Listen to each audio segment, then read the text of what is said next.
that will discuss the link between neuroscience and learning. And the series is sponsored by the PTAs of the Reed and Marksburg Corte Madera School District. So thank you to all of the people involved in that, and a special thank you to Megan Acevedo, who was really critical to getting adapted here for us.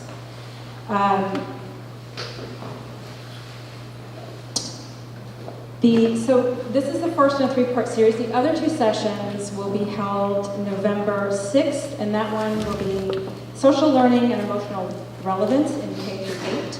And then February 5th, we'll be talking about attention and focus matter for both learning and well-being. So we hope you will attend both of those sessions as well.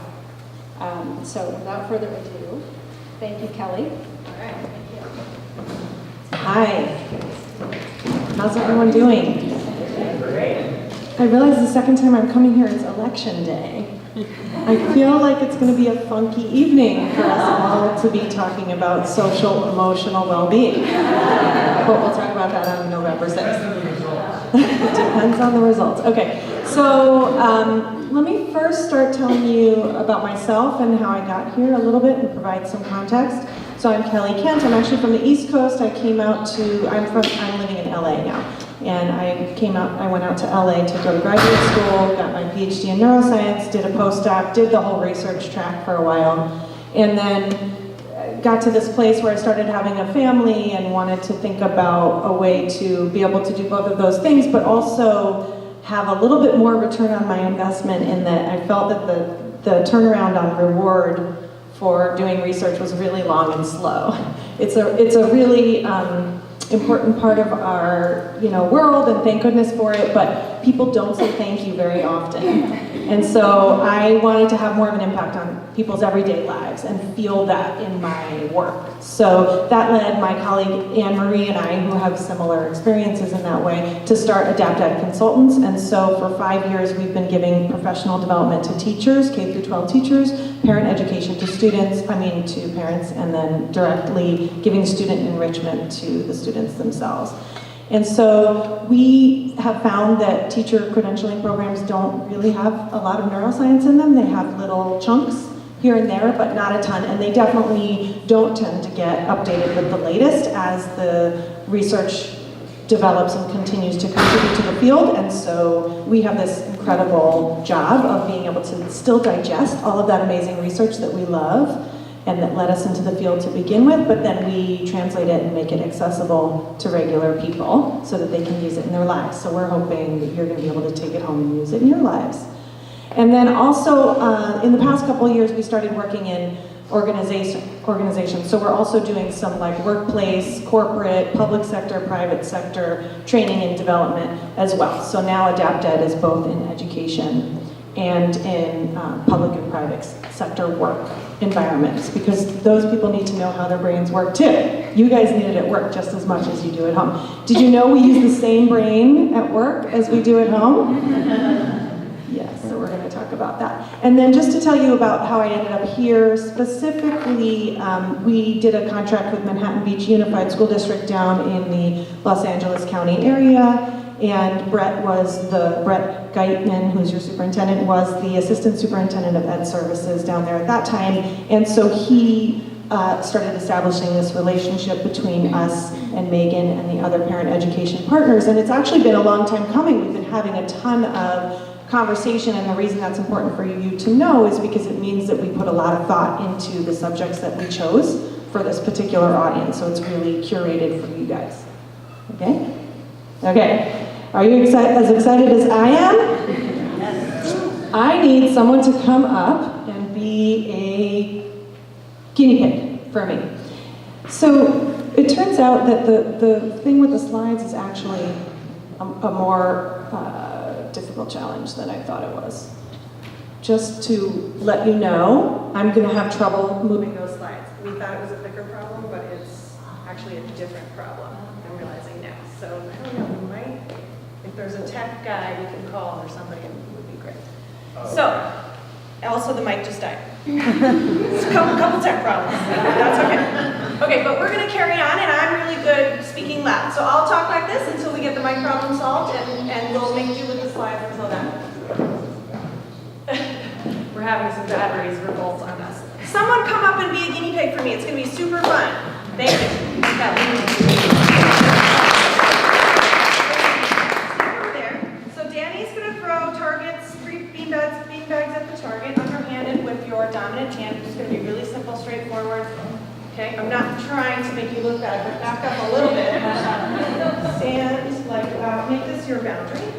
Okay, so underhanded, he's just going to throw at the target, no problem, right? Go for it. Excellent. No big deal. Danny can do it. Could you guys do it? Okay. Great job. Now stay right there, and we're going to make it more challenging. So I'm going to put goggles on Danny, with his permission, of course. So, do I have your permission to put goggles on? Yes. Thank you for your consent. There we go. Now, go ahead and do it one more time. Everybody pay attention. Pay attention. Don't look around too much, okay? That's a little different. Okay, so what's happening? Can you guys all see? No. He's throwing way off to the what? What direction? Way off to the left, right? Okay. Does anyone want to be a helper for me and grab beanbags? When I have the kids, it's easy to ask them. But if you don't mind, I would appreciate it. Thank you.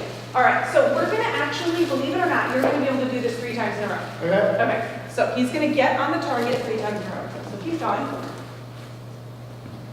And think about what you're doing. See, you're getting closer, okay? So he's clearly making some adjustments. And you guys are going to support him, right? Because Danny's your friend. To the right. So To the right. feedback from the audience.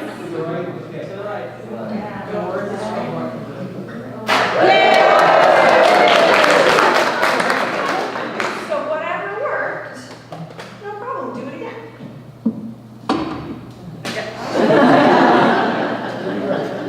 Okay. So keep going and think about what do you feel when it works? Or what are you aiming at? To the right. To the right. To the right. The other right. Oh, close. Getting closer. You're really good. You're doing a great job. So are you aiming at anything in particular?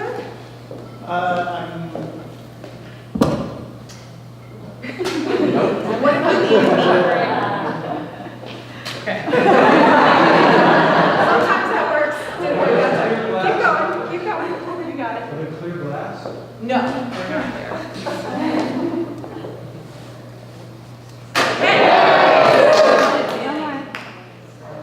Okay. Can you take the third one right now? So close. Now you have to start over. Okay, that's all right. We're gonna get there. We have our mic back. Okay, 1. I'll take it 2. Duty. I'm just gonna have you throw a few more, and then we're gonna give you a break. I bet you these are the 3 that work.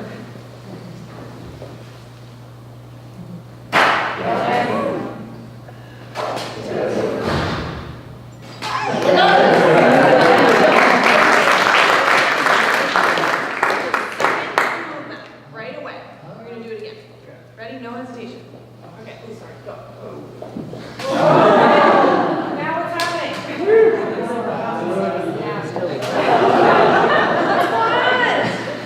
You tell me! What's going on there? Did you drive?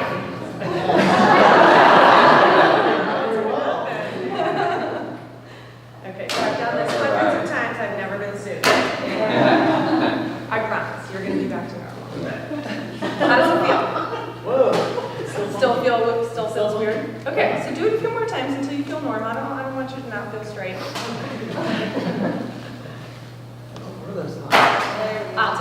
They're called fatal vision. Okay.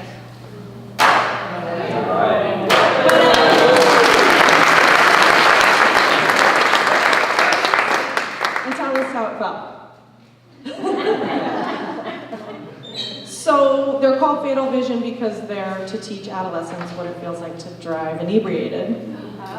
So you're doing this not coincidentally, because that's the whole point. They shift your vision by 30 degrees to the left. Can you just loudly tell everybody what it felt like? It was very disorienting because your brain and your eyes are telling you one thing, and then when you go to put what you're thinking and what you're seeing into action, it's just going and I could feel it. Like it was just very, very disorienting. Mm-hmm. It's weird because you actually don't know that you're seeing askew. And so you think you're throwing normally. Yeah. And it's not until when that you realize you're not.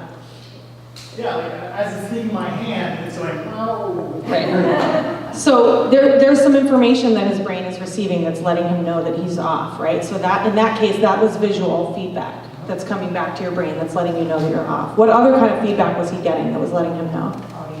Okay, the audience was definitely scowling and grumbling about it, right? Although they were also supportive. You guys were a good crowd. That was nice. Okay, and then also, right, like it's not like your arm knows. It's not like your arm has its own brain where it knows, right? So But I could feel my arm like trying to compensate for like what I thought I was seeing. Yeah. So like, Okay, so then after some time, he ends up getting enough in a row that I give him a break, right? What happens in that interim? Which, by the way, how many minutes was that? 5 or less, right? So in that interim, what are you doing? Adapting, making changes. What's it called when you're repeating something over and over and over again and getting better? Over the course of practice, right? So you're practicing, and so you practiced so much that you became good enough at the task that you were able to reliably get on the target 3 times in a row. Okay? So then you take the goggles off, and what happens? Why is he so far off to the right in the other direction when he takes the goggles off? Yeah, so what part of his body created all that chaos after the goggles were off? The brain. Yeah. His brain, because during that activity where he was getting better and better with the goggles on, he was retraining his brain to start to see the world 30 degrees askew and actually make sense of it, because the whole point of the brain is for us to be able to do what? See, thank you. Yeah, let's think about that for a second. If I walk on the trail, or I'm in the savannah, and then all of a sudden there's some obstacle in my way, and I am not able to adapt to it, and I fall, why is that a problem? Yeah, why is getting eaten a problem? Getting eaten isn't the only possible outcome. I could also fall and crack my head open, whatever. Any number of things are possible. Why are they a problem? Your safety. Why is survival important? Procreation. That's a big deal. Think that through, because it means we are necessarily descended from the versions of us that could be flexible in that moment, right? The versions of us that were inflexible in that moment, that tripped and fell and died for whatever reason, didn't pass on their genetic material. So therefore, we have this incredible ability to be acutely flexible, which is what you are doing. Why am I so sure that you're totally fine now? Masculine. Yeah, well, okay, what if Danny had worn them for 3 weeks? Let's put it that way. Different story. Then we might have a lawsuit on our hands, right? So if he had worn them for 3 weeks, what would happen?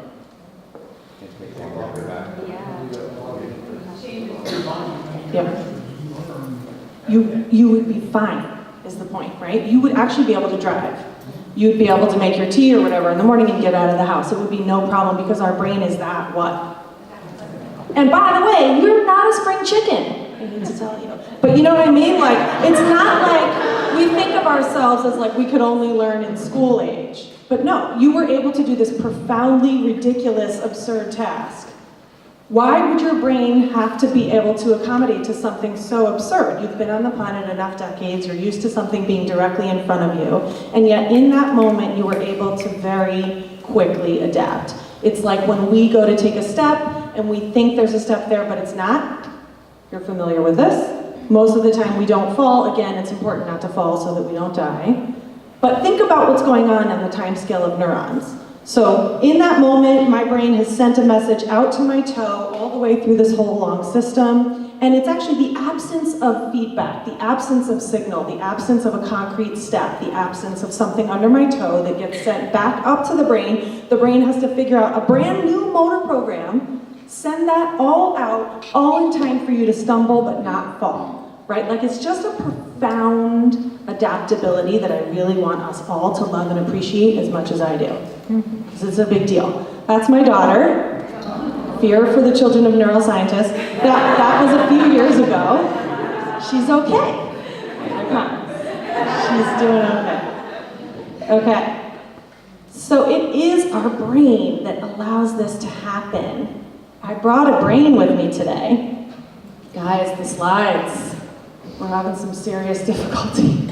I feel like we need to do the projector, like directly.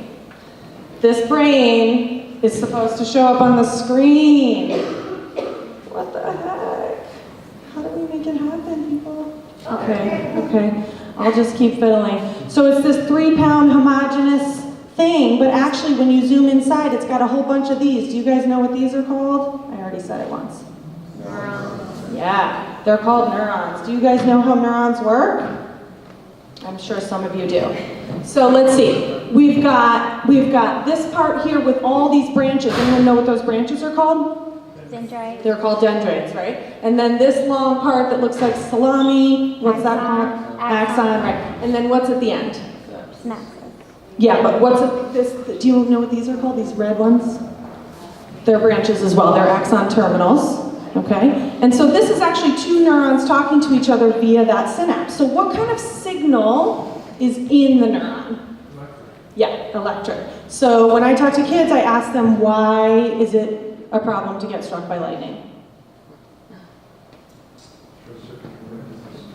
So we have an endogenous electrical signal, right? And if we interfere with it using an exogenous electrical signal, we can stop our heart, we can stop other processes that are only running because the electrical signal in our brain is allowing them to run, right? It really helps kids understand because they'll be like, it burns, or, you know, or it's gonna hurt, right? And all those things are true, but that's not why lightning is problematic, actually. But then there's a signal in between the two neurons. What kind of signal is that?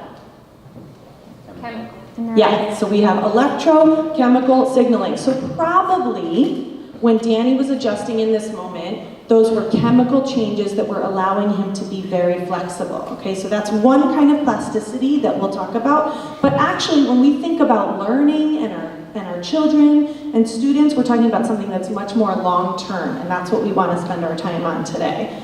And that long-term plasticity is more likely the kind that comes from that electrical signaling. In neuroscience, we say neurons that fire together wire together. Okay, so what's the difference between the neurons on the left and the neurons on the right?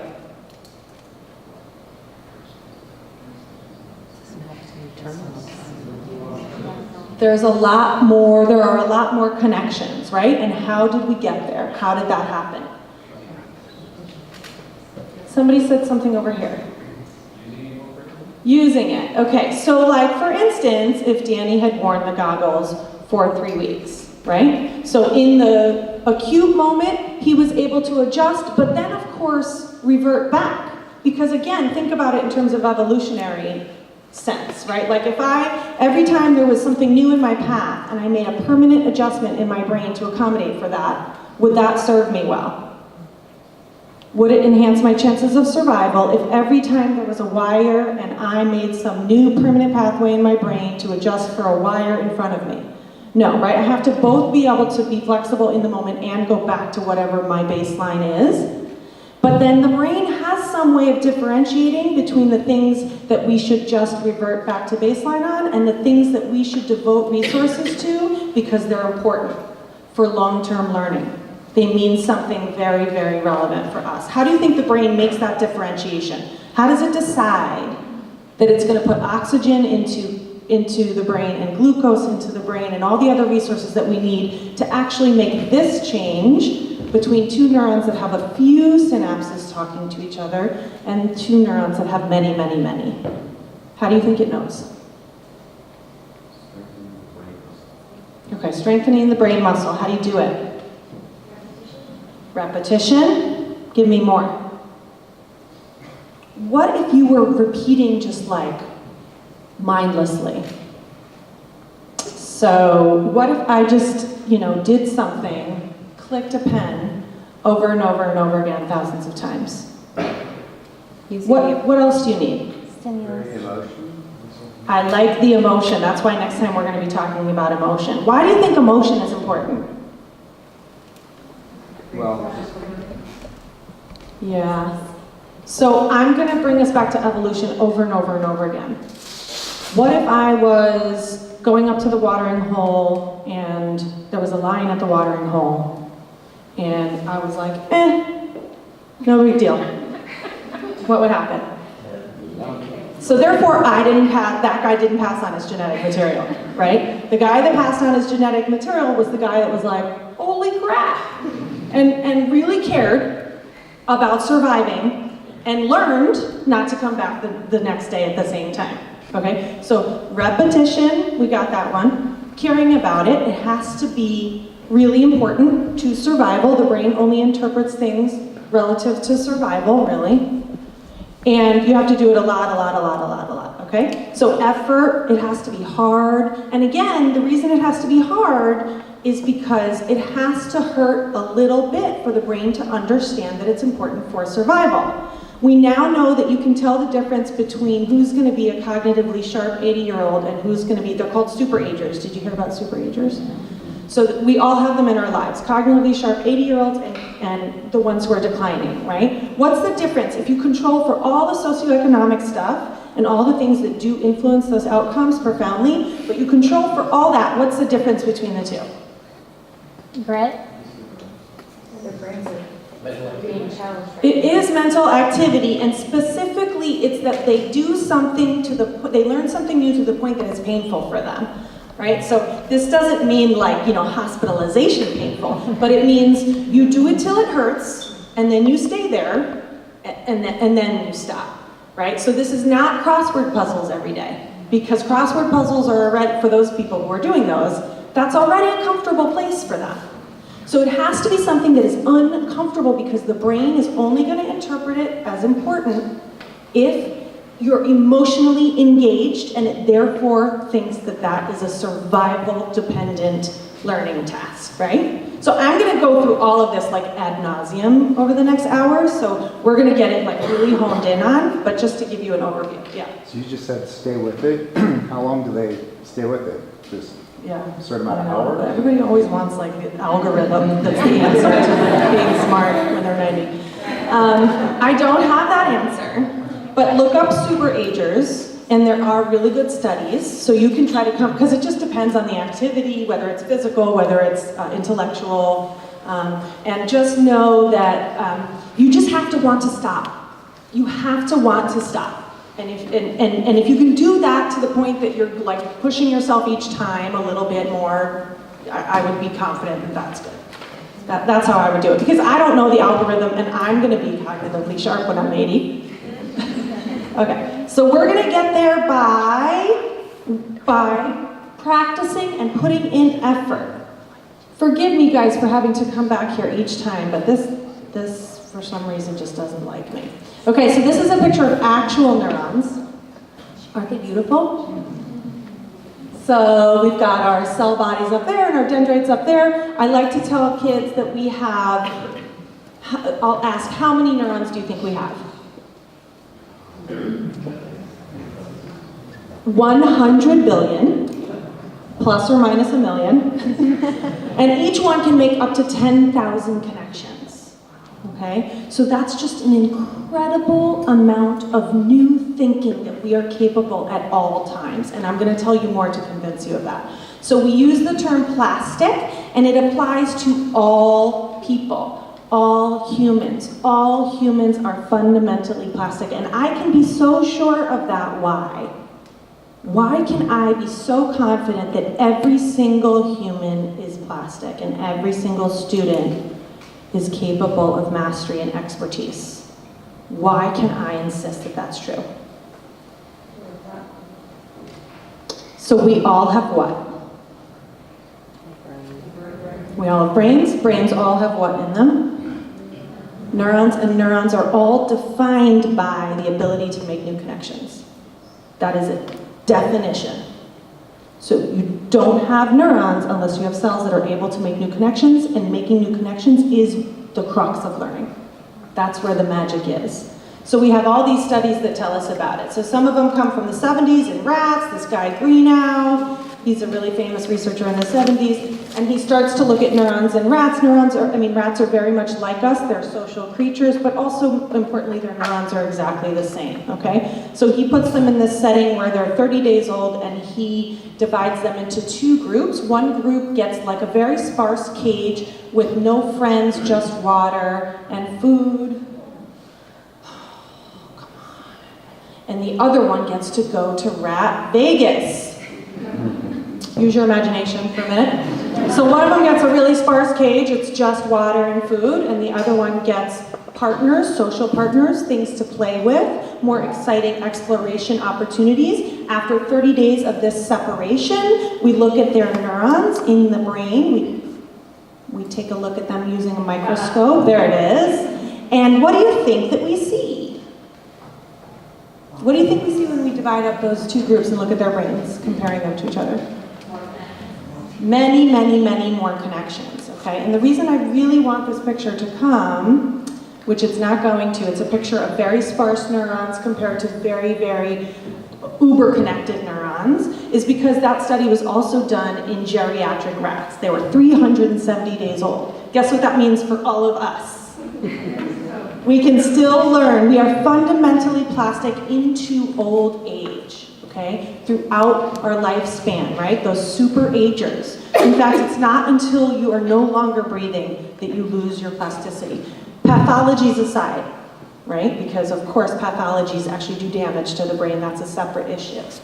But damage aside, we are fundamentally plastic and can always master something new. And there's another study I want to share with you in humans, which is the black tabbies. Anyone know this one? Got some traction for a little while, okay. And have you been to London? How would you describe the city grid of London? Not a grid, not like Manhattan, right? Not simple and predictable. And so it's got all these windy streets, and it's got the bridges and the old and the new and the burnt down and the Thames and the etc. Cobblestone, one way, blah, blah, blah. And so it's less so now, but certainly for, the past few decades, there was this elite group of cab drivers called the black cabbies, and they were just well known for taking care of you at the bottom of the fancy hotels, and etc., and getting you around town the most efficiently, the most quickly, etc. But to get to be a black cabbie, you have to take a test called the knowledge, and to pass that test, you have to study for 2 years. And you ride on your little moped, and you use your little GPS, and you get familiar with the streets, etc. 60% of the people who take it fail it the first time, which is pretty crazy. These guys are in their 30s and 40s, okay, so they also are not spring chickens. This is a second or third career for them, right? But of course, if you spend 2 years studying for something and you fail the first time, hopefully you're going to stick to it and take it a second time. So researchers in London realized they had access to a really unique population of brains, and they wanted to compare the brains of these black cabbies to the brains of average drivers, okay? And they looked in a part of the brain called the hippocampus, which is well known. You guys might know it for its role in what? Memory. Yes, it is well known for its role in memory. And so it's way deep down underneath the brain, and it's evolutionarily ancient, and that makes sense, because we've needed to remember since we were very, very, very new in the evolutionary tree, right? And so they looked at this area, and this image is not going to come up either, but they are comparing the volume of the hippocampus of the drivers who are black cabbies to regular drivers, and what do you think they saw?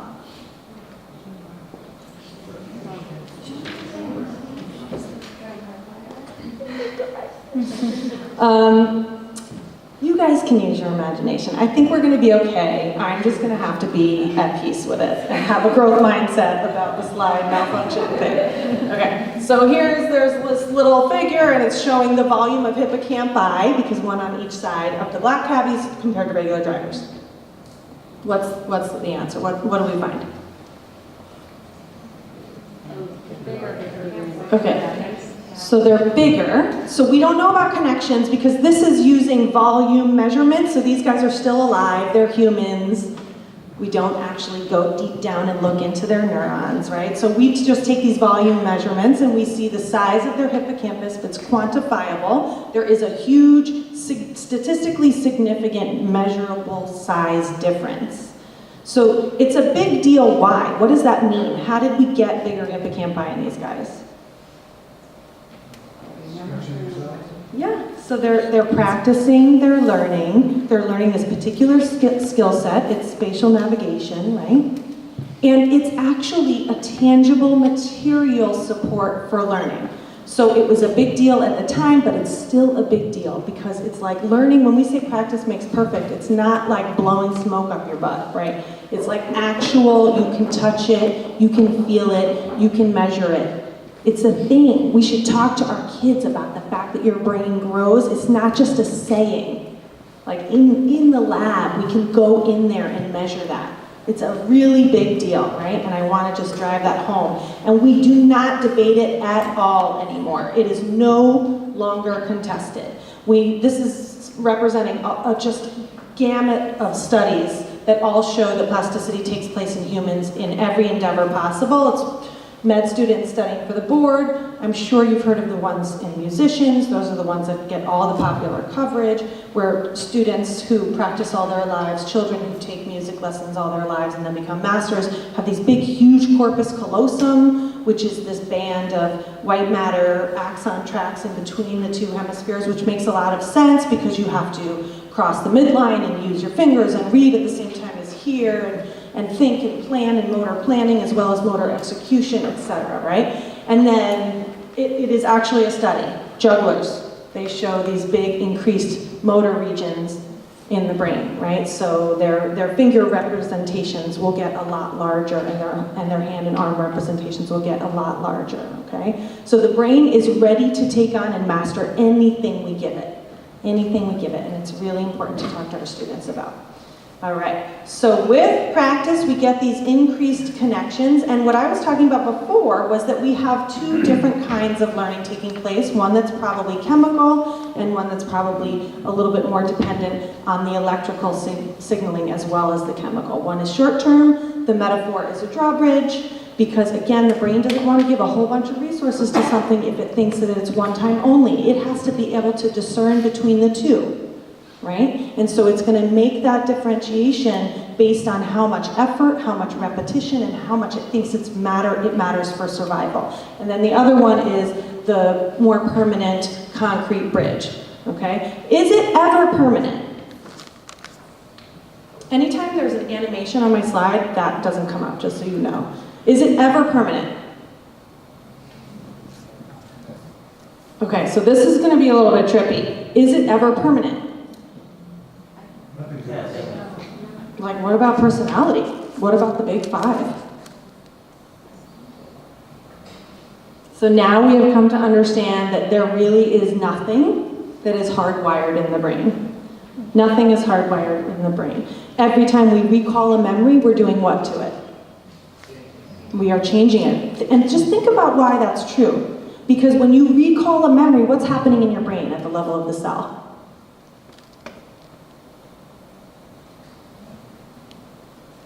Those cells are firing when you recall that memory, okay? So neurons that fire together, so if there's something else going on in your brain at that same time that you're recalling a memory from your childhood, you might be making a new connection. So every time we recall a memory, we are changing it. So nothing is permanent, not even our personality. It can be kind of disarming to think about it. It can also be really empowering, okay? So Benjamin Bloom, educators know him because he's famous for Bloom's taxonomy.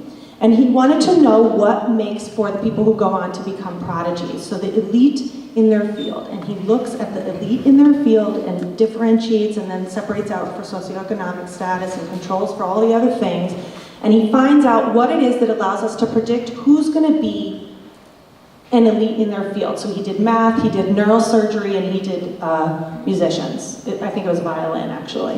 What is it? What's the recipe, based on what we've talked about so far? That's where 10,000 hours come from, right? So Benjamin Bloom talked about it, then Erik Erikson talked about it, and then Malcolm Gladwell talked about it, and that became outliers, right? But 10,000 hours is kind of arbitrary, right? It's not necessarily, again, it's not some algorithmic thing that we can log the hours and then we'll come out with some master at the end of the day. It's actually a certain specific kind of practice. Do you know what kind of practice it has to be? It has to be deliberate practice. I have such good students in here. What does deliberate practice mean? Okay. So that's why the title of the talk is actually Mindset and Feedback, because this is never, and this is why resources do matter, actually, is because are you able to become a master at something by yourself, like in a vacuum? Why not? So resources means, like, say even if you had a piano, like what if you were in a room with a piano and you had all the time you need, would you be able to do it? I don't think so, because you would need a mentor to tell you where to do the work. Because don't forget, what you have to do has to be the places where you're struggling. Again, why does it have to be a struggle? You have to be working really hard. It has to be really challenging for your brain to interpret it as important enough to put the resources into. So deliberate practice is a super important recipe to mastery, but it needs a mentor, because we will default to the thing that is less uncomfortable, right? So whether it's conscious or not, we will default to the thing that is a little bit simpler and practice that and be less aware of the place that we need to do the most work and the most practice. And so we need the resources, and mostly in the form of feedback and mentoring, right? And the mentor provides the feedback. You know what? You need to do the work here. That's where you actually need to do that work to struggle. Okay, and then this is the science for which mindset?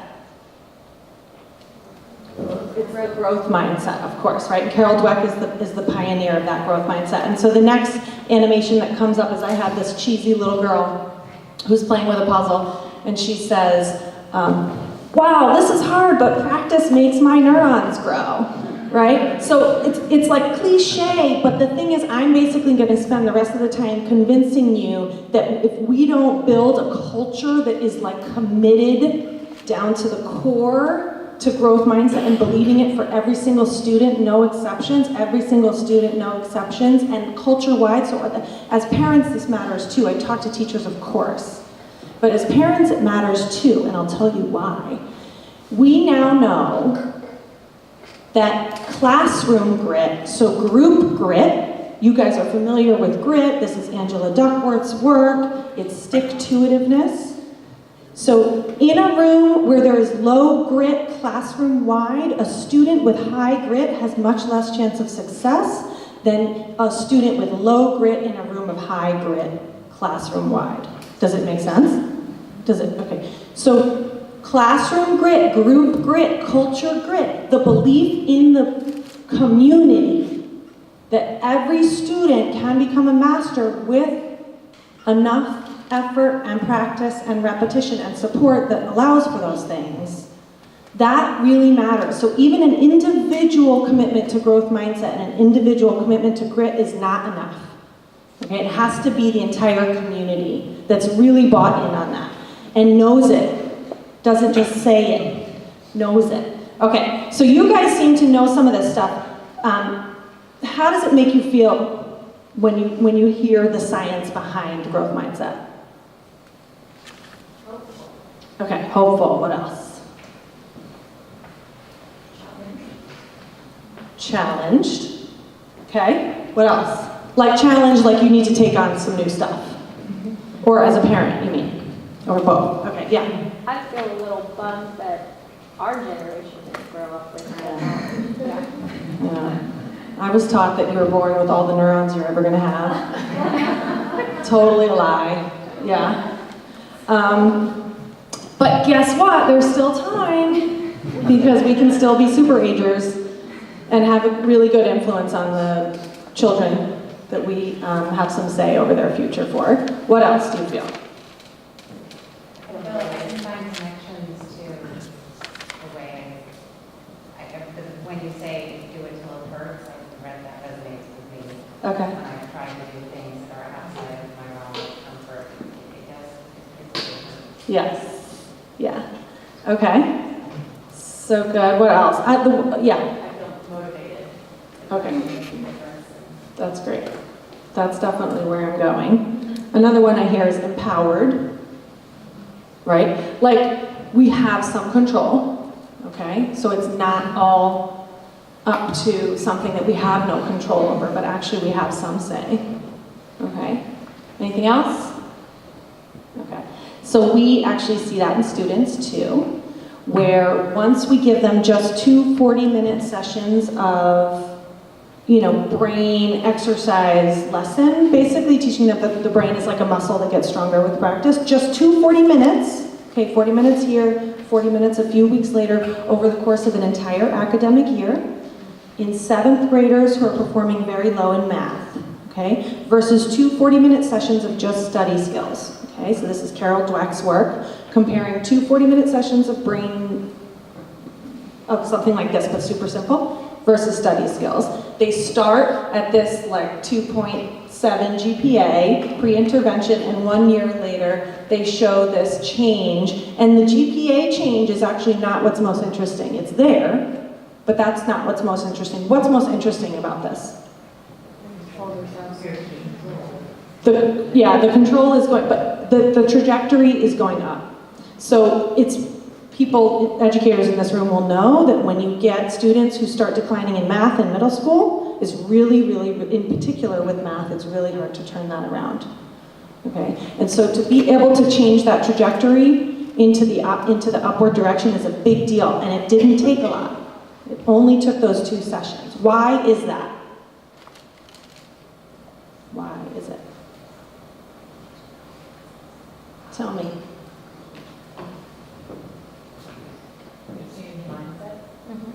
So they believed that they could have some control over their own trajectory in math, right? We just have a really fine-tuned understanding now that mindset, in particular with math, is more important than in any other field in academia.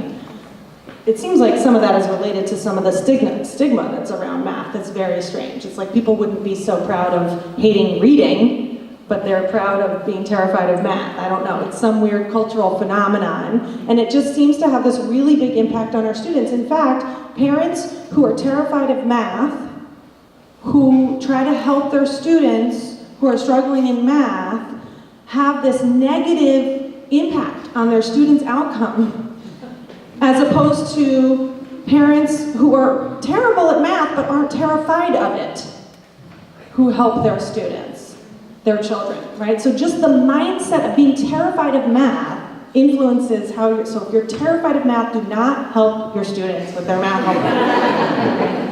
Okay. And then also, I like to show this Dweck study because it's more recent, that in the entire nation of Chile, she went in and she does this growth mindset assessment, so you can determine whether students have a fixed or a growth mindset, and then you look at their standardized test scores and you see what we already would have predicted at this point, which is that the dotted line is above in both cases. So both for language and math, students with a growth mindset, which is the dotted line, perform better, and that we now have come to expect.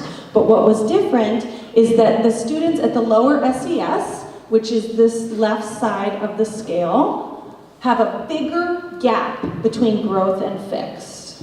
And we don't have an exact understanding of why that is, but I want to tell you that because the power that mindset has, in this case over poverty, means that mindset is poised to overcome a lot. Okay, so in my mind, neuroscience is going to save the world.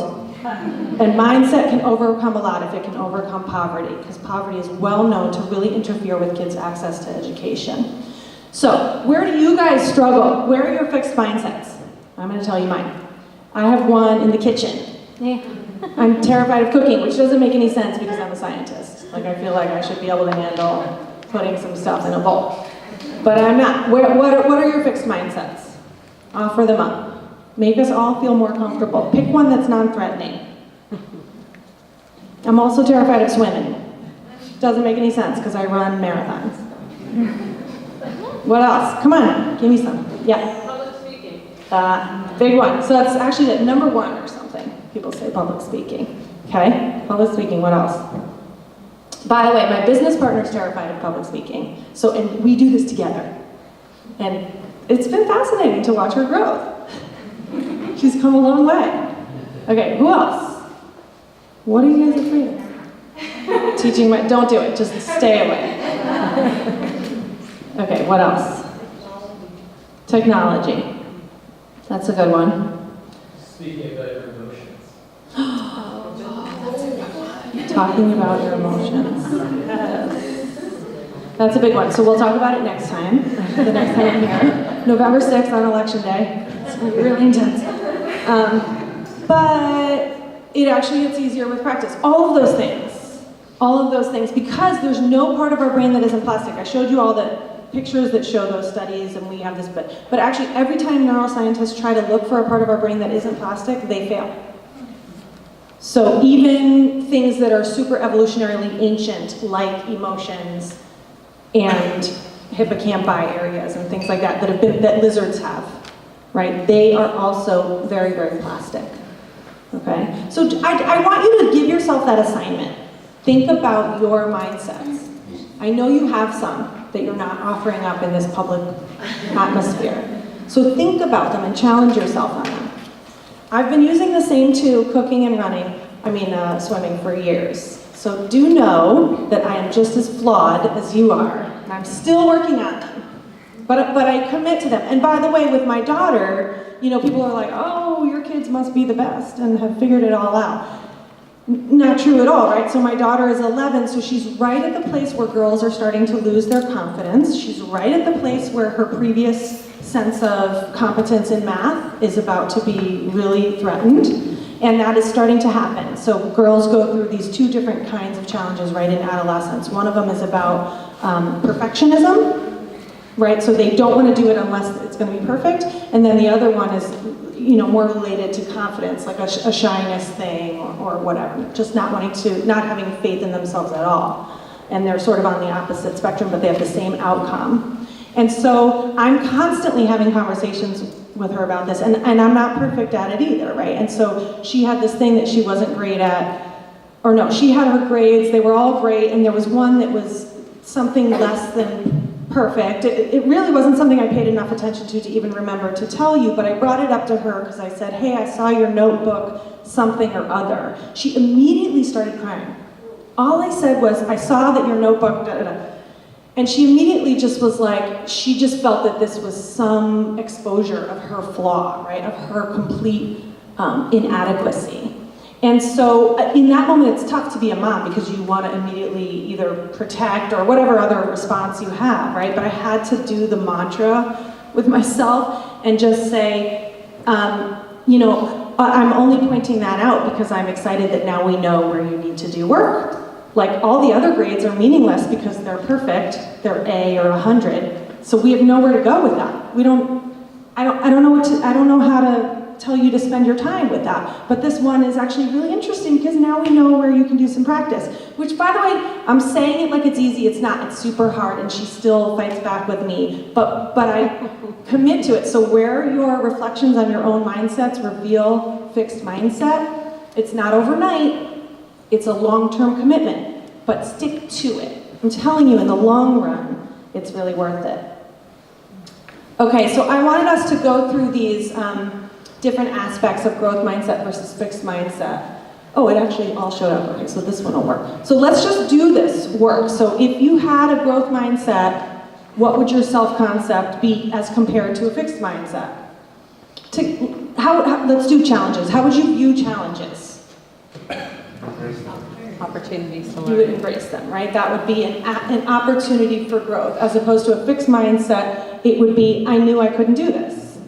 Right? As soon as the challenge gets there, that's evidence of what? You're not meant for it, right? It's not a good fit for you.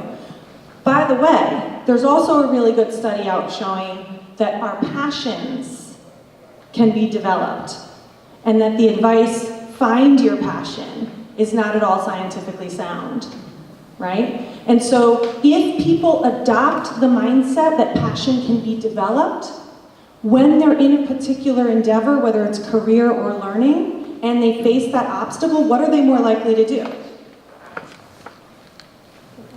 They're more likely to stick with it. Because if you're of the mindset that you have to find your passion like hunt and peck, right? You face an obstacle and you say, well, that's because I'm not, this is not my passion, this is not my career, this is not my long-term destiny, right? But if you're of the mindset that passion can be developed, then you face an obstacle and you're more willing to get through that obstacle, and you actually begin to love things because of your commitment to them and your drive for them through the practice and effort and commitment, rather than having to find something and waiting for it to come to you passively.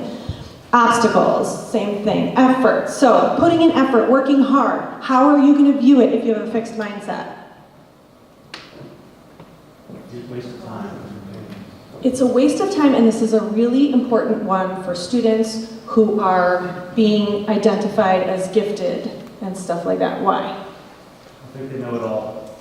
And what does it reveal to them if they're struggling? I'm not that smart.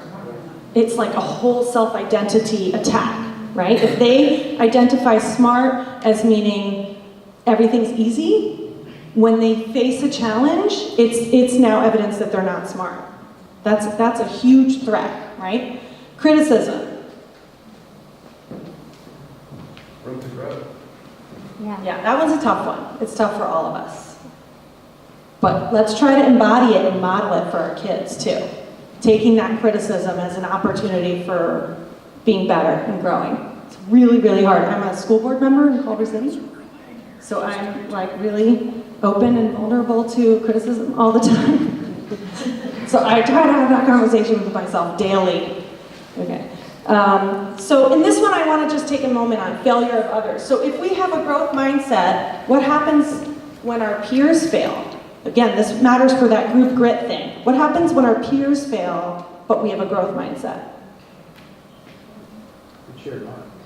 That's okay. Cheer them on, keep them going. We told Danny to stick with it, whatever. We started to give him some important feedback. Maybe we're going to take on that deliberate practice role and try to talk them through it. But I think all of us in this room are familiar with a friend coming to us and admitting some failure, and us saying, that's okay, it's not your thing, you're good at this other thing. Maybe we can rethink that support, right? Okay. What would you say? What would you say? Okay, so in the adult world, it's more complicated, right? Because like, maybe there are things we need to leave behind, right? You don't want to like totally, yeah. So, but with kids, I would argue that, and I see students do it all the time, where they're comforting their friend. They don't want them to be hurt. They spend time comforting and protecting them from the pain of it, rather than trying to hold their hand through the challenge, through the difficulty to get to the other side of it. Okay, so how do we support a growth mindset? We are going to do it by talking to our students about the brain. So how do you think you guys can do that? We'll see how the animations go here. How could you guys talk to, and do you already do it? Do you already talk to your children about the brain? Yes. Okay, give me some examples. Okay, don't give up. Why?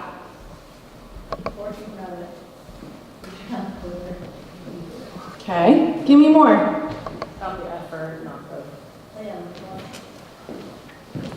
It's not failing, we're still practicing, we're still learning, we're developing skills. Just saying what? Like, you know, I know I can't do that, it's too hard. Yeah. So I say like, oh, you mean you're still practicing this now? Yeah, okay, that's great. I can't yet. There's that fun yet Sesame Street video. Okay, that's good. So also we do cheesy things with students where we make brain hats, and the point is not to like get them to know the anatomy of the brain or anything. That would be cool, but that's not the point. The point is because what I really want to insist that this culture is a really big part of it. So it's just making brain science like part of our everyday. Like it's just normal to be nerdy about the brain. Let's just do that together. I have teachers make growth mindset posters. We like have you probably have teachers that have some of these, like on the left side is what you say if you have a fixed mindset, on the right side is what you say if you have a growth mindset. Like actually giving those prompts, especially for that adolescent time period. When they're struggling, giving a prompt goes a long way in adolescence. They will actually hang on to that and they will use it later when they struggled finding someone to sit with at lunch or whatever it is. Give those prompts, okay? Also, build a culture at home where effort and failure are expected. And this is what I liked about the segue somebody gave me before about I can't and what failure represents for kids. So I'm gonna show you one way to build a culture at home where failure is expected, okay? And this is just one way, and then we're gonna do an activity that's gonna show you another way.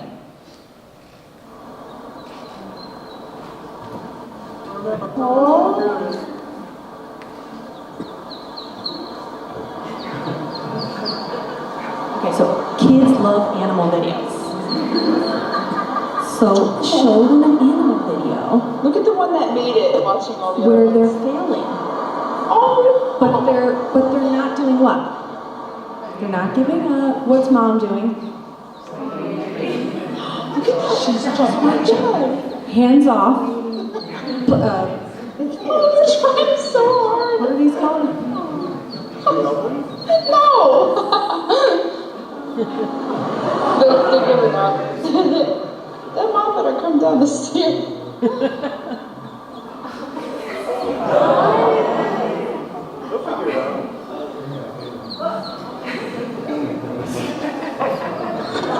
And then you start to have a conversation like, so what do you think it feels like to be the first guy at the top? Oh! And is he mocking his friends down at the bottom? Okay, and then there's all the guys in the middle. They're probably fine.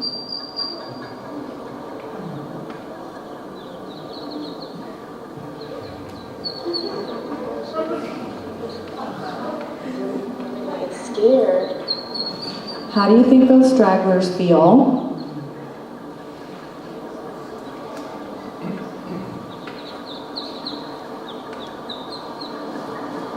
What do you think the guys up top are I feel saying? like being far away is better. I get a view of all of them. They're doing it. Some of them. She's just gonna leave. What's going to happen if there's only one guy left by himself? Does that happen in the classroom? Does that ever happen to our students? Or do they ever see that happen to their friends? Look, there's one guy by himself. Oh, the last, there we go. Last one. One less, the cheese stands alone. How are we going to support this guy? How can we get him through this moment? Can we have these conversations with our kids at home using silly videos like How this? cute is that? Yay! He made it. Okay?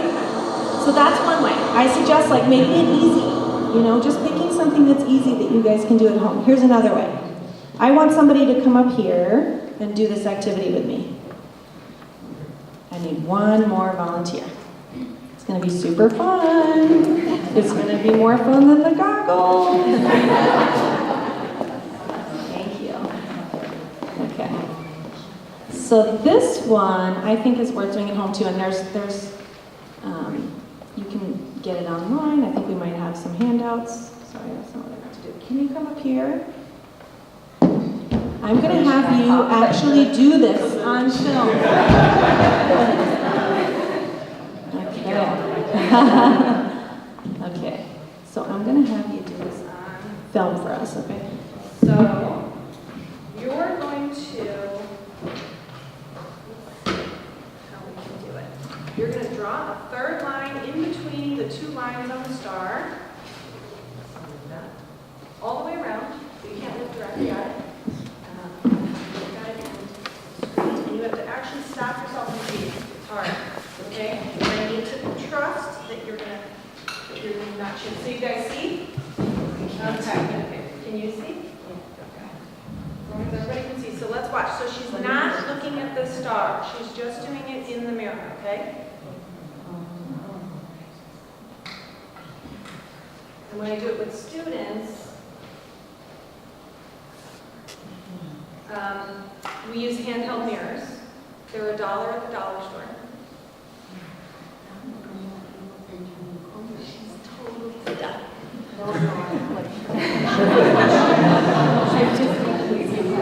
We are just epitomizing fixed versus growth mindset right now. Okay, it's super hard. Why is it so hard? No. Why is it so hard?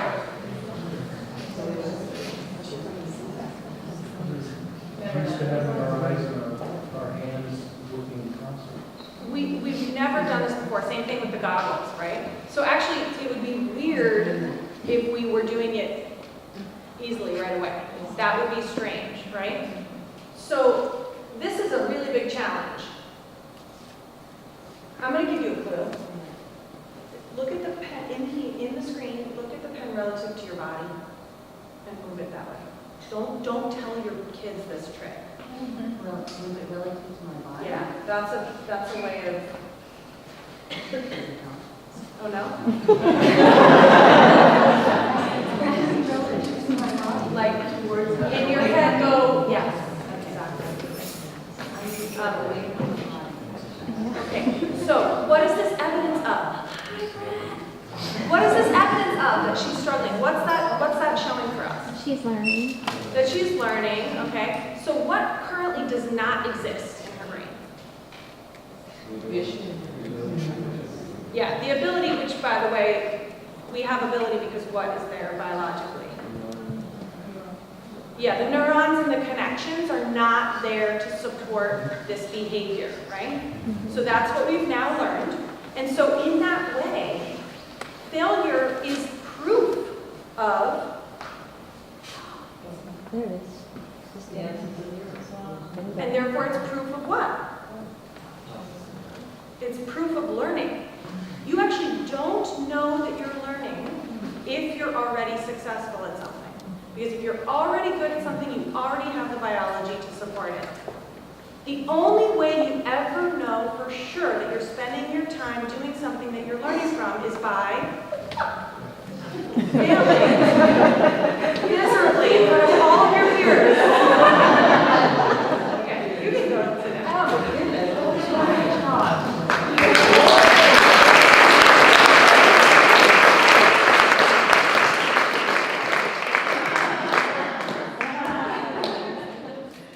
Oh, yeah. Okay, so let's say that again, just to be really clear about it. You only know that you're learning if you're what? And I feel like if we're saying this to our children, They're not going to buy it. So my trick for getting kids to buy it when I say that is to do things like this, where I force them to fail and in a non-threatening way, because who cares what happens with the star? But what happens if we do it again in another week? Maybe nothing. What about 2 weeks later? You're going to get better for sure. And then 3 weeks. And so when I do it with students, I come over the course of some committed period and I have them do it week after week. And by the end, they're doing better. And we can quantify it because you can count the number of times that you exit, that you go outside the lines, and you can put the number at the top of the sheet, right? And so this really forces them to have this conversation with you where they're seeing the absurdity of it, right? Like, this is not a useful skill, okay? Yet, and so it makes sense that you wouldn't know how to do it, but they're still really mad about it, by the way. They're going to get furious about that struggle just like we would.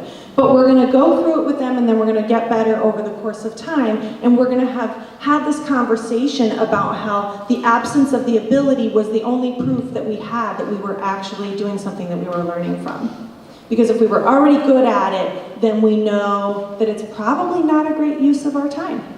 Unless we're doing it for enjoyment, which is good too, right? But in terms of learning, the only evidence we actually have, because of what we know from science, that we're achieving the act of plasticity and learning is through failure.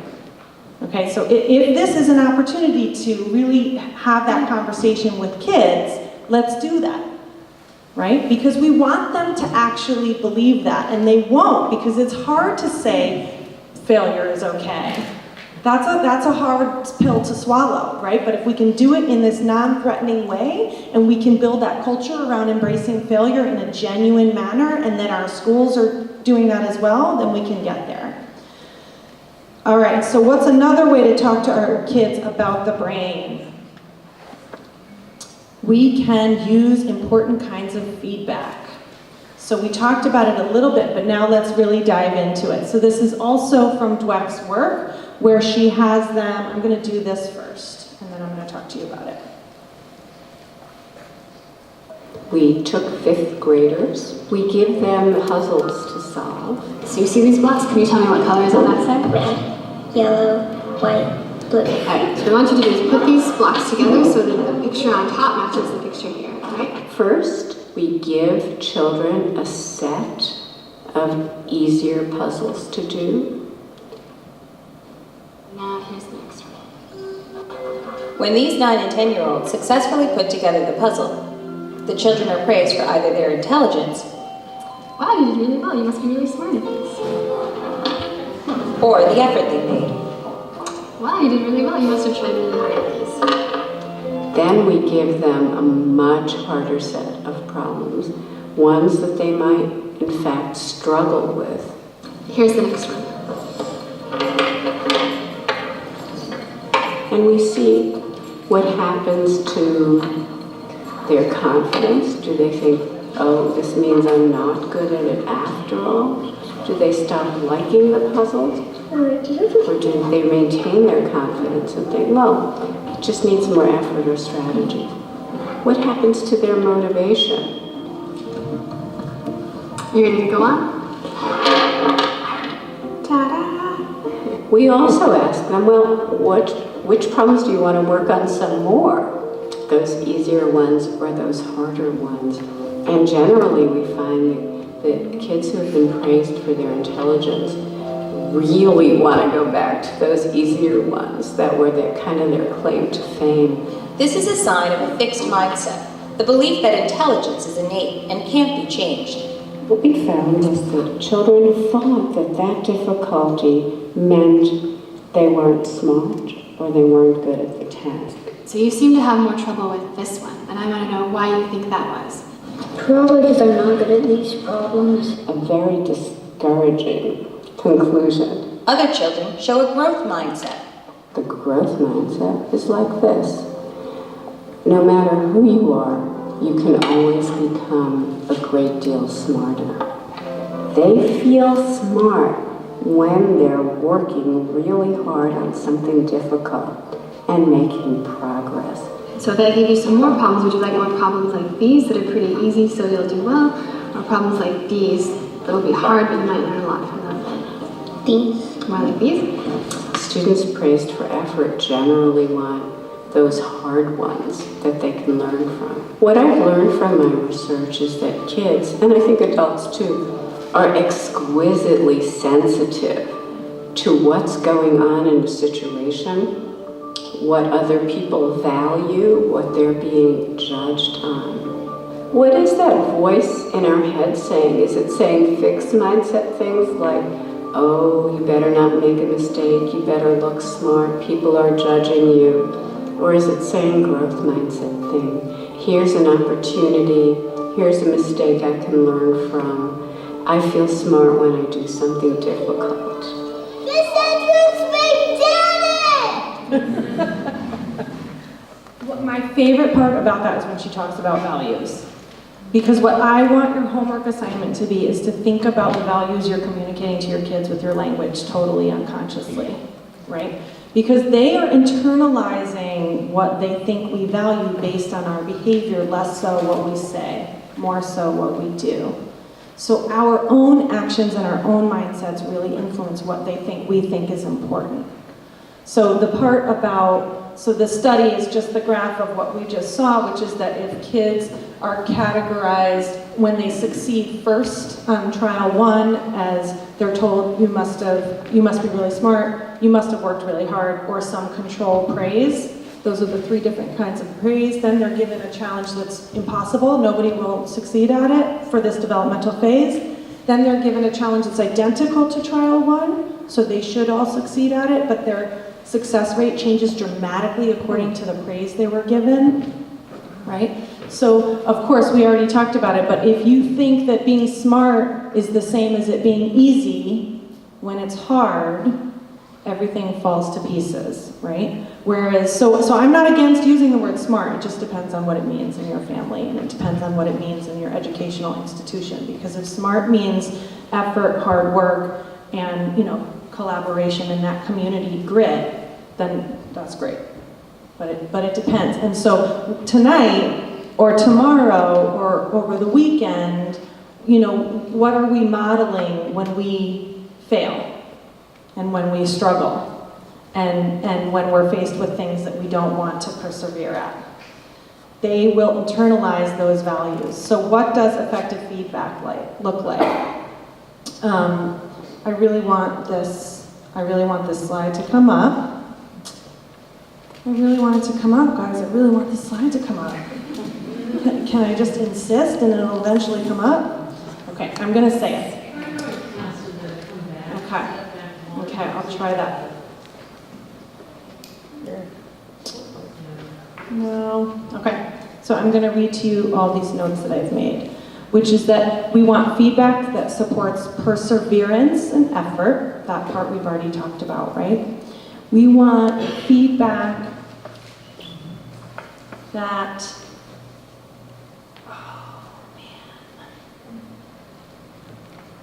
let me see if I can get it here. Feedback that builds, let's not do that because that's weird.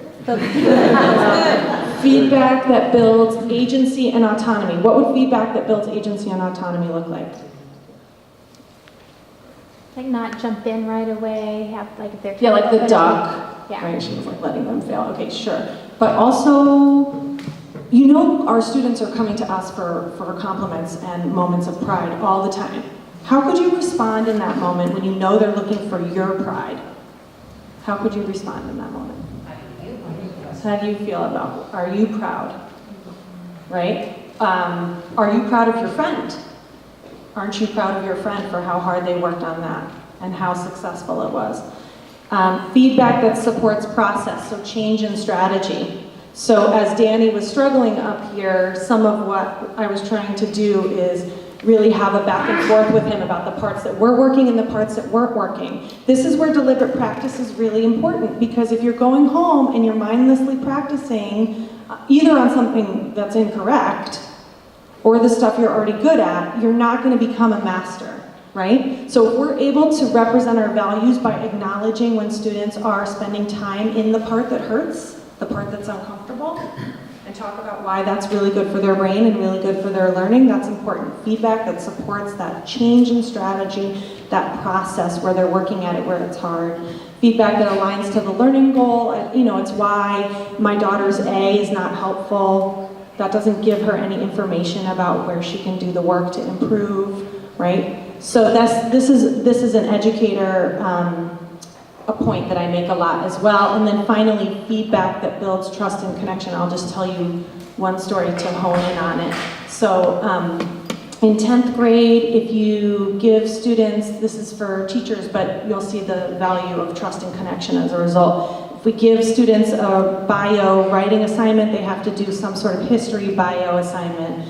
And then they turn it in once, and they are told to revise it. All the students are told to revise it, and they're divided into 2 groups, and one group is told in writing on the piece itself, please revise. And then the other group is told in writing, please revise, I expect excellence from you. Okay? So of course you can predict that the group that is told I expect excellence from you is going to turn it back at a much higher rate. But what the people who did that study then found is they were looking at race. And they found that the white students were turning in their paper already with just please revise, turning it back in the second time at like a 70% rate, and then it went up to 90% with the I expect excellence from you. But in this case, it was African American students, but I would extend it to sort of underserved students in general, whether that's, you know, other demographics, or in my district, we are trying to support our special education students better than we're doing right now, that they would turn it in at a very low rate if they were just told, please revise, so like 17%, but then it would go up to 80-something% if they were told, I expect excellence from you. That jump is really huge, and they wanted to figure out why that is. There's nothing innate about that, right? Like, why were these underserved students unwilling to turn it in a second time with just the please revise? And they go back and they do this whole trust analysis, and they find that students of color already by the time they're in 10th grade have come to not expect every adult to want them to succeed, whether it's true or not. They have come to not expect, whereas white students do tend to expect all grown-ups to want the best for them and to want them to succeed and to fight for that for them. And so what we learned from that, besides the stuff that we know and hurts and we want to work to change, but what did it take to get those students to do the second revision? All it took was one simple, explicit, high expectation source of feedback. Letting the student know, I believe in you, I want the best for you, you can trust that I'm fighting for you. So you guys as parents are in a great position to build trust and connection, but I like to tell that story to talk about how explicit it can be. Explicit notions around trust and connection. And again, remember, I'm trying to argue for building group grit, culture growth mindset, not just individuals, right? So for your children's peers as well, and that's why we're doing this as a whole family evening. All right, guys. I would give you puzzles to struggle on and then make you hurt and itch and have to give each other feedback and support, but it's a really big group, so it's difficult to do those puzzles, but I have them here and we can play with them afterwards, and I'm now here for questions. Thank you.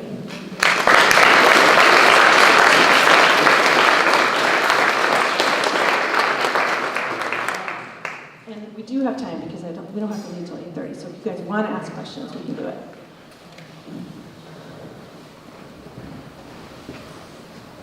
Yeah?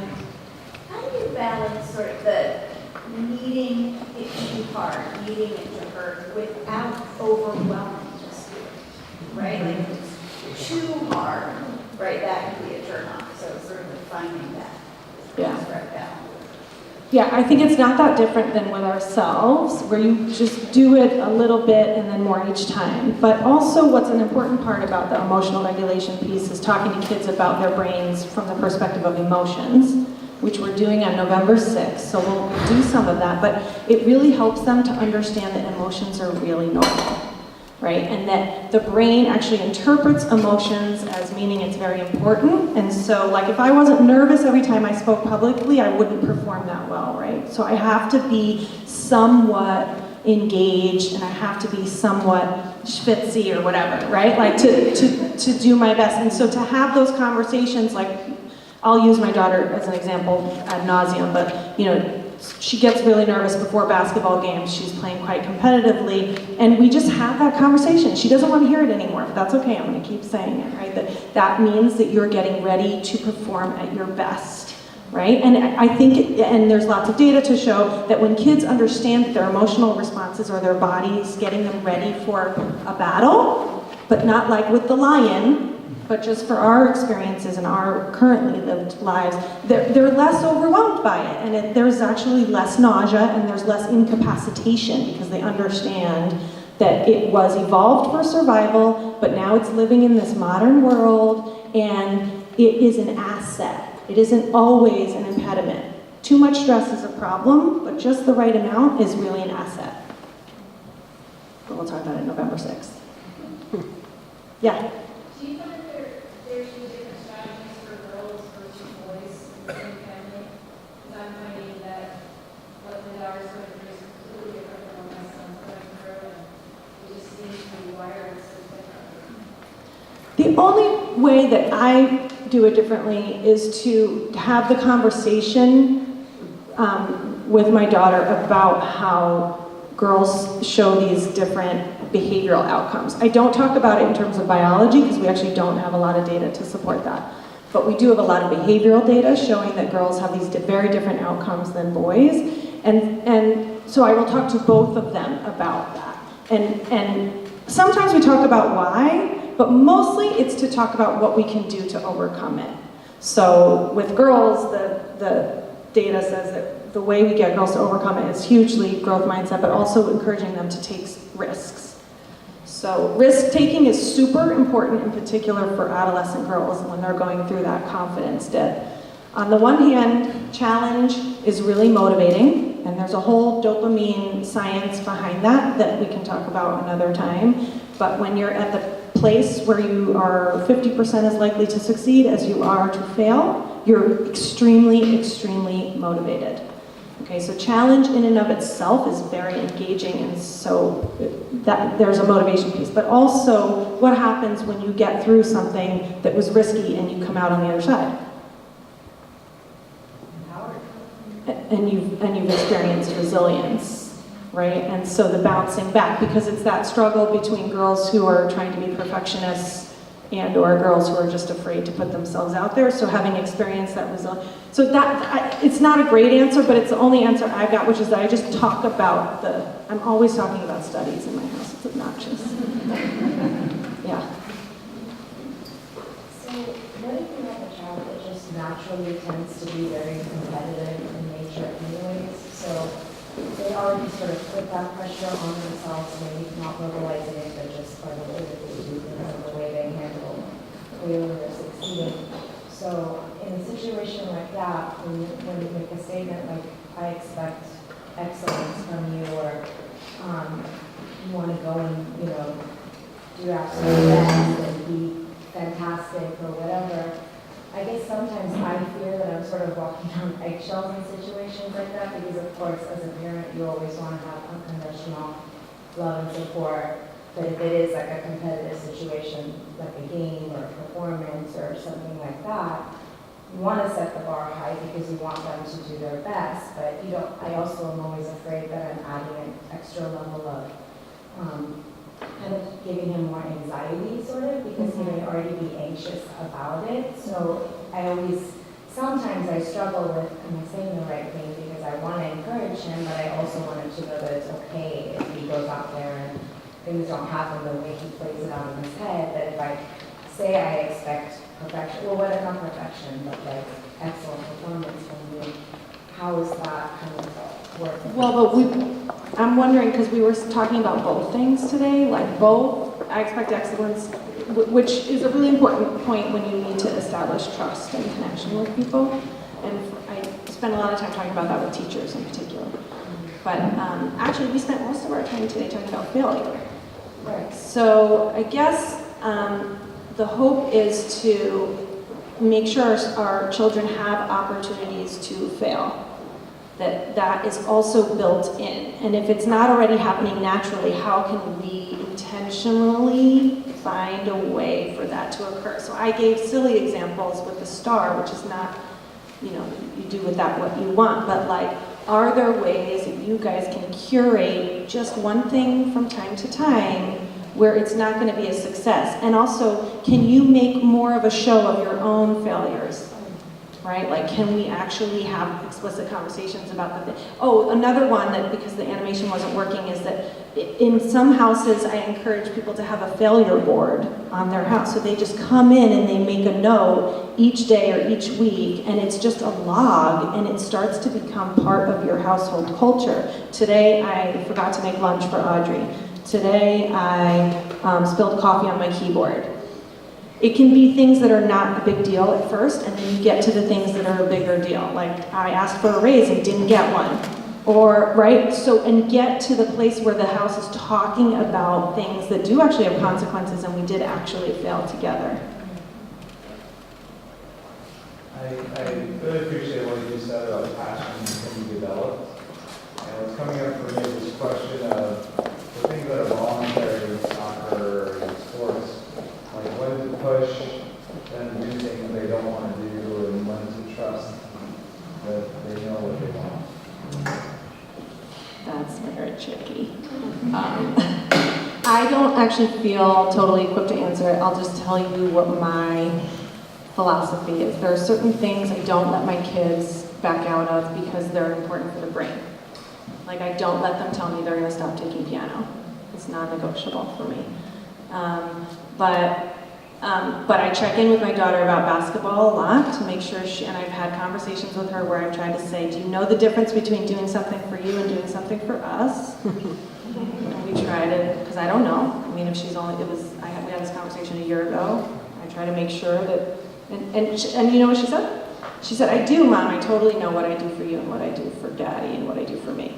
And she's like, but the one thing I do for you, you're never gonna let me stop. And it was piano.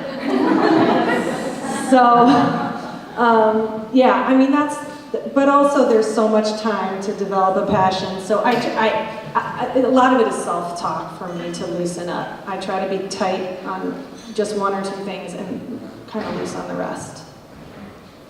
I think you also just put, just give a child an opportunity to explore a passion. They might think that to say, you just have to try the ukulele. You don't have to just try it and try it that way. Yeah, exploration is super important. Also because of the challenge piece and motivation.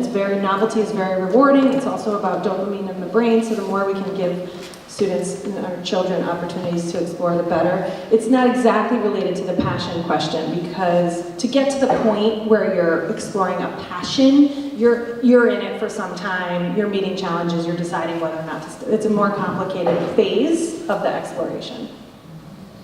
So what is it about music that provides the benefit? So it just happens to be really well studied along with chess, actually, and the thinking is that the prefrontal cortex, which is this part up here, its primary job, and it's very unique to humans, other mammals don't have it barely at all. Its primary job is to inhibit the rest of the brain, actually. So it's impulse control, that's its main role. And so it's regulating your emotions, it's controlling your attention, it's telling you to not eat that last piece of cheese, right? All those things, it's telling you to not buy that extra gadget so that you can save for a mortgage or your kids' right? So long-term planning, all of those things. So it seems like chess and music, we just have a lot of data that they are honing that particular skill set that is, we call it executive functioning, but it's basically impulse control. You're controlling your attention. So you're filtering out one thing and tuning into the next, and also thinking many, many, many steps ahead. So it's just honing this part of the brain. It's just practice. It's plasticity overdrive for the prefrontal cortex, which is really good. Impulse control is a really good predictor of success in life. Why do you have so many musicians that are such substances? I definitely can't answer that, other than to say there's like an art creative thing. I don't. Doesn't matter what instrument or any kind of music. No. Yeah, any kind of music. Yeah. I just want to add to the music piece. There is all of that brain function and study, but there is also the part of music that is completely in control once you get to a certain point, and it's sort of like this full brain function. I think you have to get past all the impulse control and get to the point where you are practiced enough to go with it, and then it becomes something. Yes, there's that whole flow thing, which is actually a completely different attentional network, but you only get there when you're really expert. You have to be very, very proficient to get into a place where you get into flow. And it's true, it's actually a different neuronal process. Is the flow thing that what you're describing about people playing sports where it can be slowed down and they're just operating at some level? I only know of flow in music. It's only been studied in neuroscience in music. I'm not familiar with that phenomenon. What is it? How would you describe flow in music? I'm only going to describe it from a neuroscience perspective. So they study jazz musicians who come in and I don't know how they get them, they rig up some crazy machine where they're able to actually improvise while this functional MRI is looking at activity in their brain. and they begin to turn off, use less the external attentional network, which I will talk about on our third session.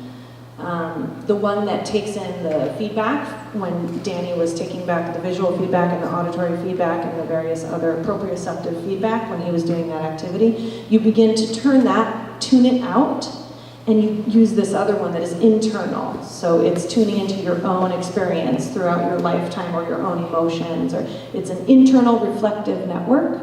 It's our default mode, and I'll talk about it a lot on the third session. And so that's all we know, is that it seems like when people are in flow, they're not, the outside world isn't interfering somehow. So maybe that's a good thing, because maybe there's a judgment piece to that. We don't know a lot more about it.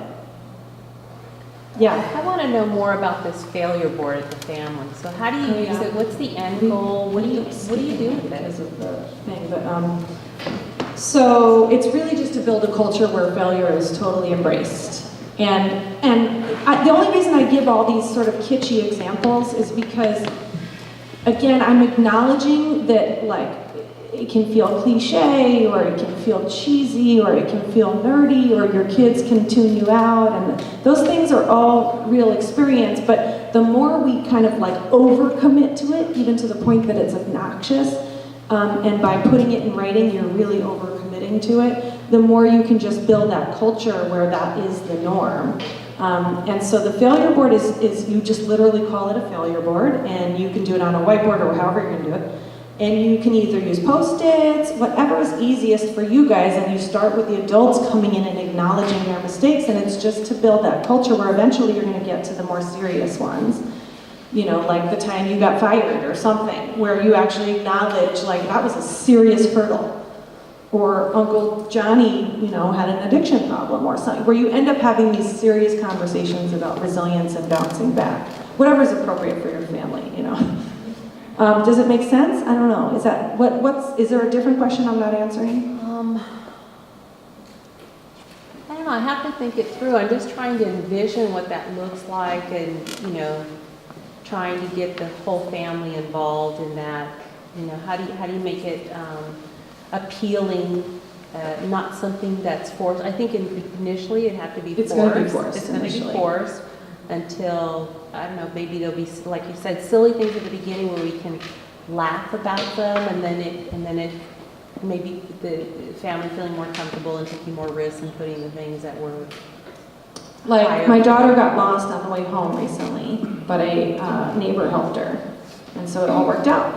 And I never even knew about it, so it really worked out, because otherwise it would have stung. But we're able to talk about it as it being the opportunity that it was. First of all, to trust your community to be the village, but also, like, you got lost and you still made it home, and like nobody was the wiser. And there is learning there. She can learn from that. You don't want to get lost all the time if you can help it. But you did, and you're here to tell the story. That would be, for me, that would be a failure board right up. So what about a failure where the child missed an important deadline, an academic deadline? But how do you treat that up there? It's like, you missed that deadline. Yeah. Then what do I say? What do I do? So, because my initial instinct is to get upset about that. Yeah. So it's a super nuanced question. It's going to be really dependent on your family. Mm-hmm. But I would actually challenge myself, if I were in that situation, to say, well, is it the end of the world that they missed that deadline? And can we have that conversation? Can we acknowledge that it was a mistake? It should not happen again. And that it was not the end of the world. Can both of those things live together? Yeah. So I'm reading the guidance principles here. I'm curious if you work with any schools where they've made their mission or their vision or guiding principles about failure, so that it's like out in the open and everyone's willing to help here. Good question. There is one that we worked with in LA. It's called Loyola Village. But I will tell you honestly that it is taking some time. So the principal's really committed. You know, your superintendent is pretty committed as far as I can tell. But that's not the only ingredient. It takes some time. And well, like time meaning teacher culture has to be built, and you know, one of the reasons I got into this is because I felt like there wasn't enough neuroscience and teacher credentialing programs. So I do still think that there's a lot of work to do, even just statewide or nationwide, in terms of educating educators.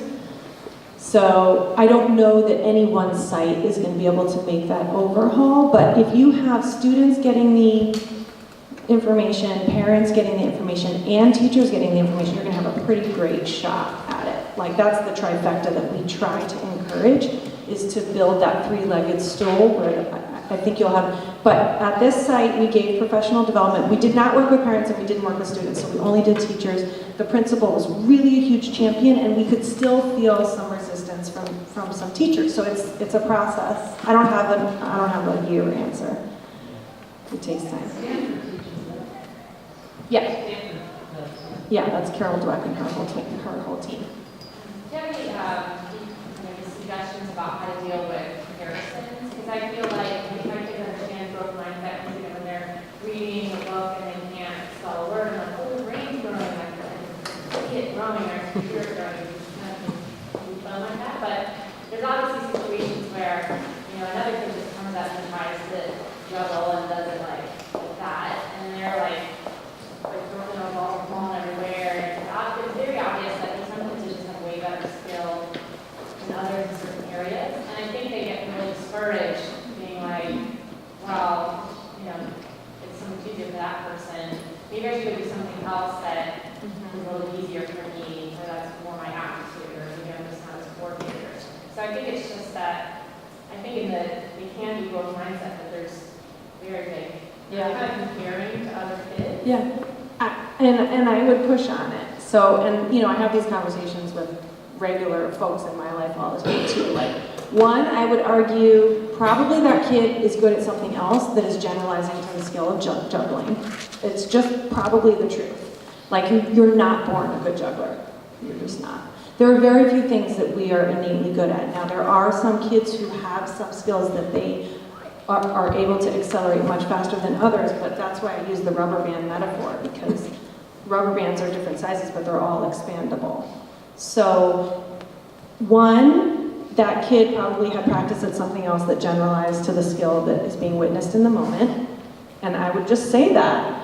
And then two, all kids are rubber bands, so it doesn't matter if there needs to be more practice from this kid and less practice from that kid, right? And just to be very frank, like, there was this other new study out, see, I'm doing it again, which shows that, like, you're much more like, there's this whole genetics of giftedness that's been figured out, which I don't know a ton about, but, so I don't know how robust that genetics piece is, but that you're like triply times or 10 times more likely to be successful if you're the least genetically gifted person amongst the most wealthy class than if you're the most genetically gifted person amongst the most impoverished class. So, like, I think the idea of any innate talent is just not super relevant to our world. There are so many cultural and external factors that are much more influential and much more powerful than your baseline innate default ability. Like, they just totally overwhelm. The environment and culture totally overpowers our genetics. So even if there is some science to it, it's teeny, and it's not really relevant to our everyday experience. There are prodigies, they exist, but they're like such a tiny percentage of our world, Just to press on that, can you talk from a neuroscience perspective about how we can be predisposed to things like addiction or being able to run really fast, but not learning, as you're speaking to? So the predisposition to addiction is a thing, and also super cultural, and also very family and environmentally. It's a very complicated idea. So there is some evidence that you are predisposed, but there's also way more evidence that your culture is influencing it, and your environment, and your circumstances, and your traumas. are much more influential than your genetics. So I'm going to say that about almost everything. The exceptions are athleticism. So the biological exception that I'm aware of is athleticism. But almost everything else, I'm going to push back and I'm going to say, there may be some genetics there, but mostly the other stuff can trump it 1,000 times over. Excuse my French.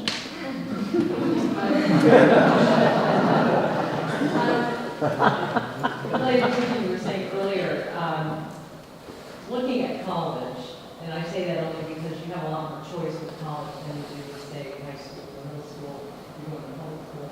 So is it better for a kid to go to be the lesser student, the lesser achieved student going to a more challenging university? Or, I mean, is that kid going to actually get stretched way more than they would if they went to a university that was more geared to their current level of achievement? Because they'll be at the other university, they'll be around kids who are, you know, much more accomplished. Yeah. I think that I would make a decision about college that is more about the other stretching that will be done rather than the academic stretching, because really you have an opportunity for academic stretching anywhere and everywhere you go. I mean, the same could be true of picking a high school or a private school or what have you. So it's like, I just have a different, my lens is more about what's going to hone in on the skills that are going to, that are not practiced most of the time, right? Because academics are very valued in this society, especially in our circles, right? And so that opportunity exists. It's going to exist. They're never going to be deprived of that. It's, you know, this, we don't have that problem.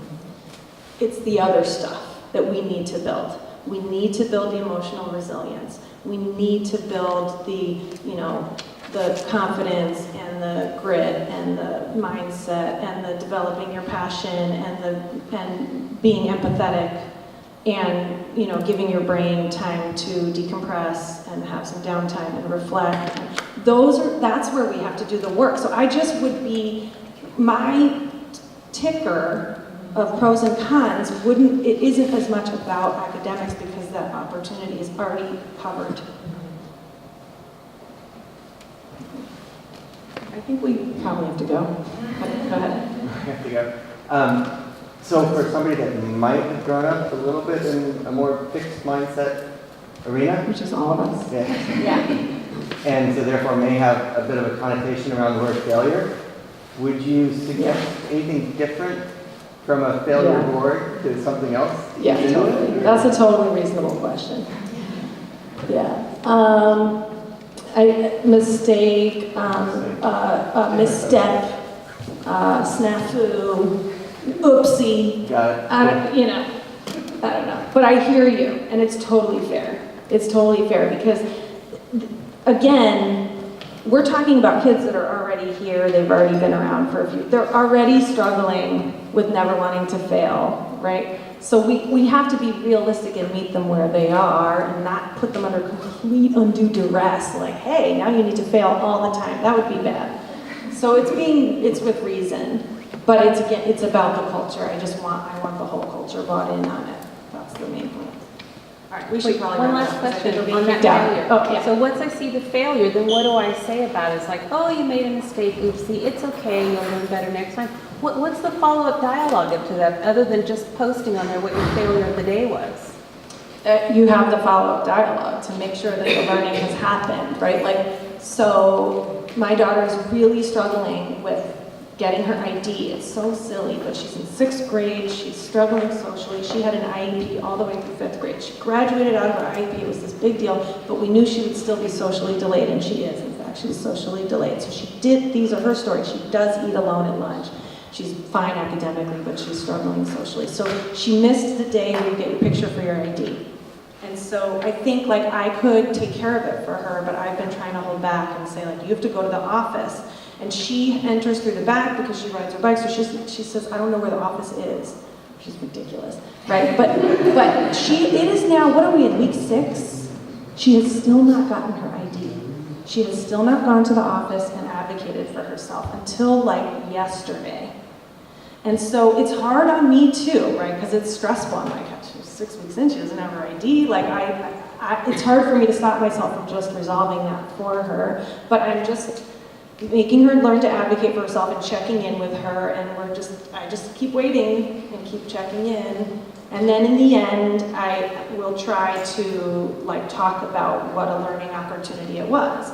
Because there were failures in that. She kept forgetting, she would cry about that too. She would be afraid of finding the office. There were failures all along the way. We're gonna get to we're not even there yet, but we'll get there. And then I'll talk to her about the learning that came out of that. And of course, then she'll lose the ID.